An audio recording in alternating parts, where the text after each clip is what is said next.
Seekor kerbau mengamuk di Jalan Trans Sulawesi Poros Tanah Toraja, Makassar, di kilometer 2 Kota Makale. Sebelum mengamuk, kerbau dibawa pemiliknya. Tanpa alasan jelas, kerbau tiba-tiba lepas dan mengamuk dan menyeruduk pengendara yang melintas di Jalan Raya Trans Sulawesi. Kerbau mengamuk membuat beberapa warga lari kocar-kacir, bahkan masuk ke dalam warung yang berada di samping kantor Pengadilan Agama Kota Makale Tanah Toraja. Kerbau yang mengamuk, kami pun menghindar dan kerbau tersebut menyeruduk salah satu pengendara dan kerbau tersebut lari tidak tahu kemana. Setelah berlari sejauh kurang lebih 2 km, pemilik kerbau berhasil menenangkan hewan peliharaannya. Tak ada korban jiwa dan luka, namun warung dan beberapa kendaraan rusak terkena amukan kerbau.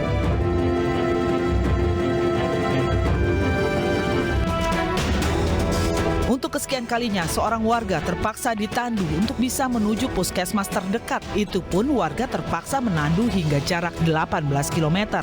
Vera, usia 20 tahun, warga desa Dodolo, ditandu menggunakan peralatan seadanya yang terbuat dari kayu, sarung, dan tali. Oleh warga dan anggota Babinsa Kodim 1403 Palopo, Vera yang hamil 9 bulan ditandu melewati jalan setapak bertanah, naik turun gunung yang diapit tebing di tengah hutan belantara. Melewati derasnya arus sungai serta melintasi jembatan gantung yang terbuat dari kayu.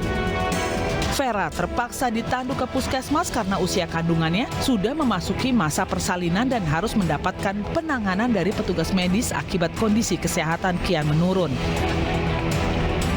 Kondisi pasien per saat kami tiba di puskesmas langsung diterima oleh bidan, didampingi oleh dokter dan langsung ditangani.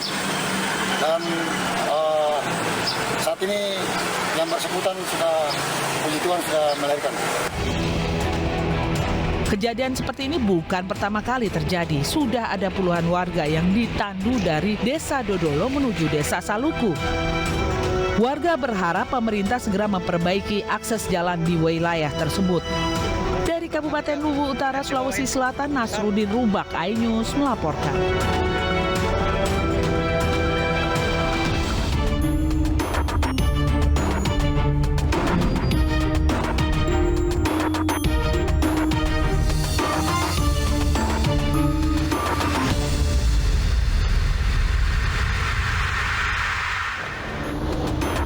Tak terima diadukan kepada mertuanya lantaran telah menikah lagi.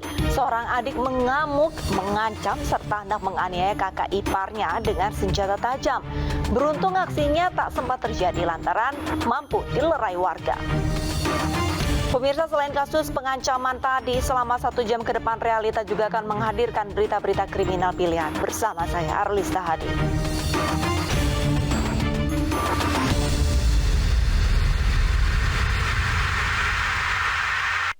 Kita ke informasi pertama, pemirsa. Seorang karyawan SPBU di Kota Palangkaraya, Kalimantan Tengah dianiaya orang tak dikenal. Peristiwa penganiayaan terekam CCTV dan videonya viral di media sosial.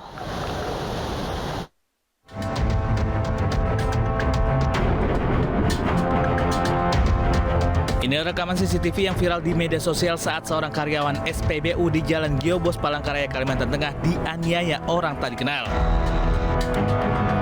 Dalam video terlihat seorang pria tak dikenal datang ke lokasi SPBU, memarkirkan sepeda motornya lalu menganiaya korban yang sedang bertugas melayani pengisian bahan bakar minyak. Selain memukul korban di bagian kepala belakang, pelaku juga menendang korban hingga terjatuh. Sementara rekan korban tak berani menolong karena pelaku sempat akan mengeluarkan sebilah senjata tajam di pinggangnya. Usai menganiaya korban, pelaku pun meninggalkan lokasi kejadian. Itu kan datangnya dari belakang lah. Belakang. Bapak tadi bertugas? Iya, melayani konsumen, langsung aja dipukul. Dipukul? Ya. Berapa kali Bapak? Sekali jadi belakang. Sampai ditendang kayaknya? Iya, ditendang kan jatuh. Nah, itu kita nggak bisa apa lagi. Gitu, Bapak kenal Pak? Nggak kenal. Pasca video penganiayaan viral di media sosial, petugas membekuk pelaku bernama Ramli saat berada di sekitar Pasar Besar Palangkaraya. Ternyata si pelaku ini sudah diamankan di Polsek Pandut dengan kasus yang sama. Dia memukul dengan orang yang dikenal dan yang tidak dikenal. Begitu juga antara pelaku dengan Pak Sahani pada saat kejadian di SPBU Giobos, antara pelaku dengan korban ini tidak saling mengenal. Jadi tiba-tiba turun dari sepeda motornya, langsung mendatangi korban, langsung melakukan pemukulan. Bawa senjata tajam dari Pak? Bawa senjata tajam. Pelaku dibawa petugas ke Rumah Sakit Bayangkara Palangkaraya untuk menjalani tes urin. Kasus penganiayaan tengah ditangani aparat Polsek Pahandut, Palangkaraya.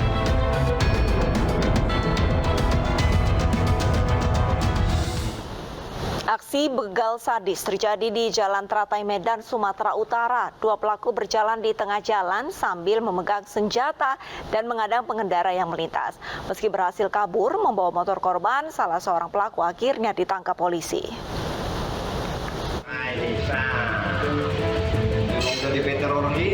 Aksi pembegalan terjadi di Jalan Teratai Medan, Sumatera Utara.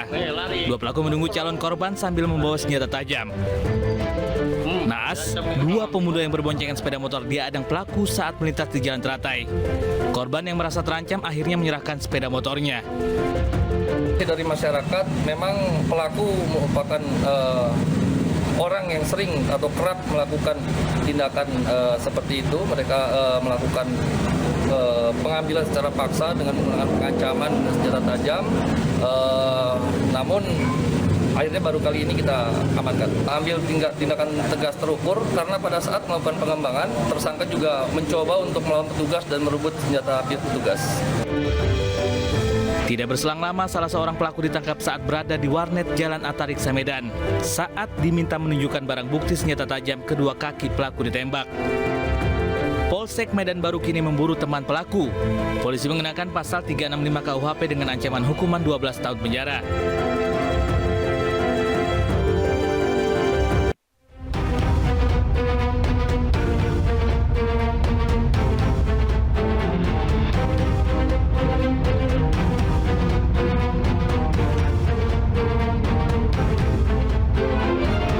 Kesal lantaran status kawin lagi dilaporkan ke mertua, pria di Probolinggo, Jawa Timur mengamuk hendak menganiaya kakak iparnya.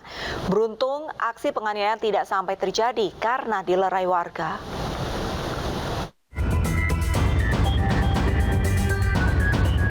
Sahat tidak berkutik saat ditangkap petugas di rumahnya di wilayah Kecamatan Leces, Probolinggo, Jawa Timur. Pria 27 tahun ini ditangkap karena mengancam dan hendak menganiaya kakak iparnya dengan sebilah celurit. Beruntung aksi tidak sampai terjadi karena dilerai. Kepada petugas, pelaku mengaku tak kuat menahan emosi lantaran kakak iparnya mengadukan dirinya yang sudah memiliki istri lagi ke mertuanya. Inisial S tersebut melakukan pengancaman terhadap korban dilatar belakangi karena rasa emosi bahwa si pelaku dibilangi telah menikah lagi. Informasi tersebut disampaikan kepada mertua pelaku sehingga pelaku tidak terima. Akhirnya karena emosi gelap mata mendatangi korban, mengancam menggunakan senjata tajam jenis celurit. Akibat perbuatannya, pelaku dijerat pasal 335 KUHP tentang perbuatan tidak menyenangkan dengan ancaman hukuman 1 tahun penjara. Seorang pria di Bintara, Bekasi meregang nyawa di tangan kekasih adik iparnya. Pelaku tega menganiaya hingga korban tewas lantaran tak terima ditegur merokok di dalam rumah.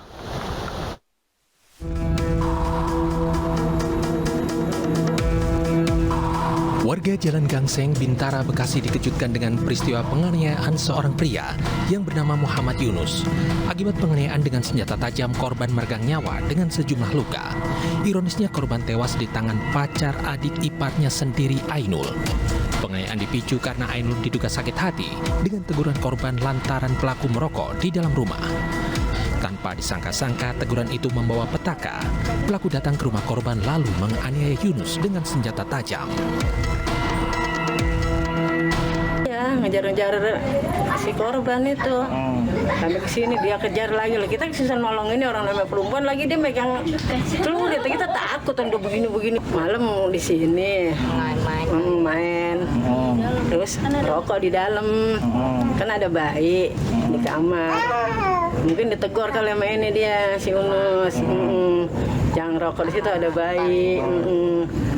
Lah udah begitu dong.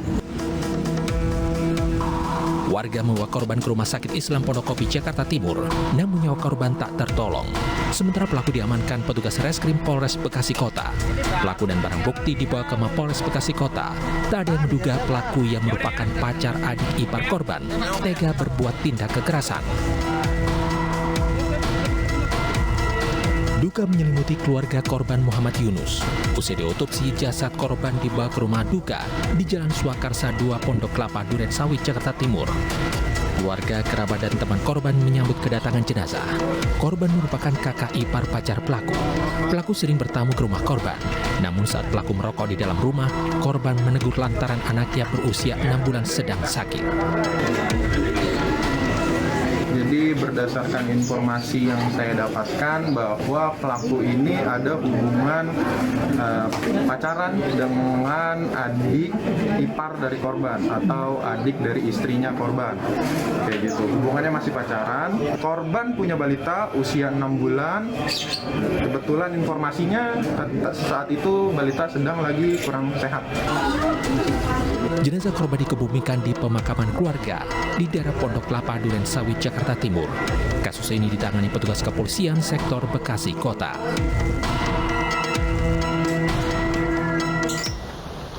Setelah sempat ditemukan tewas dengan cara gantung diri, polisi memastikan bocah asal Karawang merupakan korban pembunuhan. Polisi mengungkap dalam pembunuhan yang diketahui adalah kakak ipar korban.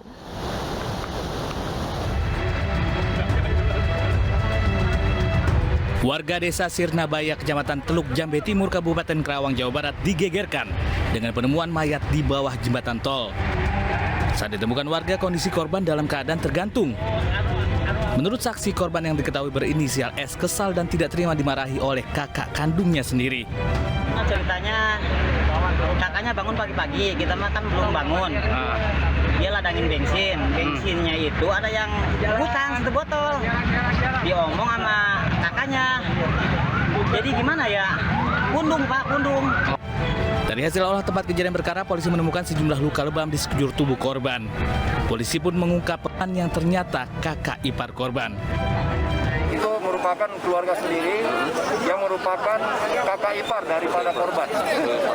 Nah, motivasi dari pembunuhan ini memang ada beberapa kejadian yang melatar belakangi diakibatkan sikap dari korban sendiri sehingga kejengkelan timbul daripada tersangka sehingga terjadilah penganiayaan yang mengakibatkan korban meninggal dunia. Selanjutnya pelaku ditahan di Mapolres Karawang untuk menjalani pemeriksaan lebih lanjut.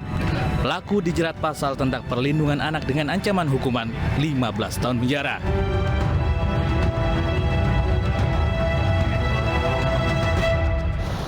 Satreskrim Polres Labuhan Batu menangkap pelaku penganiayaan di tempat persembunyiannya di Dusun Sidokuku, Labuhan Batu, Sumatera Utara. Pelaku sakit hati lantaran korban kerap menghalangi jalan tempat usahanya.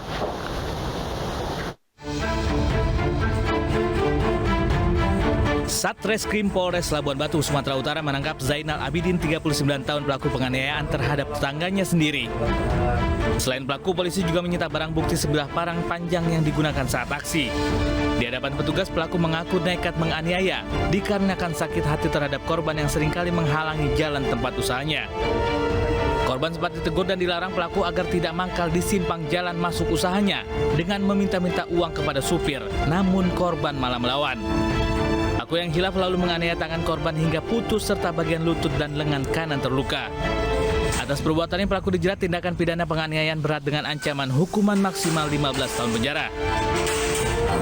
Kejadian ini berawal dari motif sakit hati kepada korban, ya, karena korban seringkali kerap sekali tiap hari menghalangi jalan tempat usaha si tersangka. Dengan emosi si tersangka mendatangi si korban dan melakukan penganiayaan dengan membacok. Motif dendam tidak ada, cuma sakit hati aja dari si pelaku kepada korban. Kebetulan korban dan pelaku ini adalah tetangga. Jadi dulunya mereka ini sama mendekam di LP yang sama. Mereka berdua ini korban dan tersangka residivis kasus pencurian dulunya. Kenapa sampai kayak gitu? Nggak ada yang nengok rupanya tadi. Sebelumnya video amatir merekam detik-detik warga mengevakuasi FS 46 tahun korban penganiayaan di Desa Kampung Padang, Labuhan Batu, Sumatera Utara. Evakuasi berlangsung dramatis. Korban ditemukan warga dalam kondisi mengenaskan dengan luka sabetan senjata tajam sebelum akhirnya dibawa ke rumah sakit terdekat.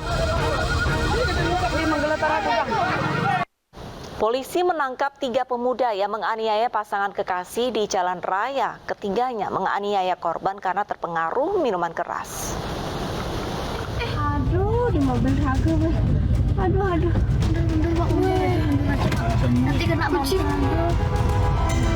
3 pemuda menganiaya pasangan kekasih di Jalan Raya Pemogan dan Pasar Bali.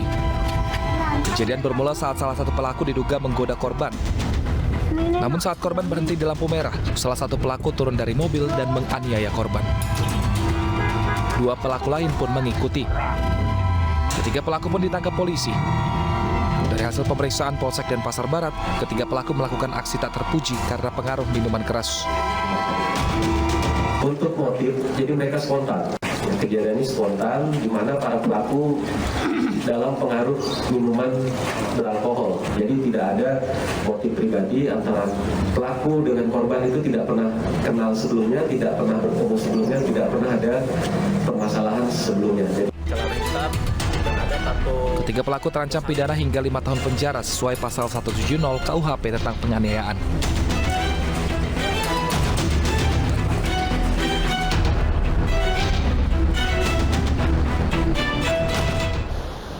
Pemirsa, jangan jadikan gesekan dalam keluarga meluas hingga berujung ke penganiayaan. Tetap menjalin hubungan manis agar tercipta kehidupan yang harmonis. Polisi tangkap pelaku pembunuhan disertai perampokan di Kolaka Utara. Informasi selengkapnya usai jeda.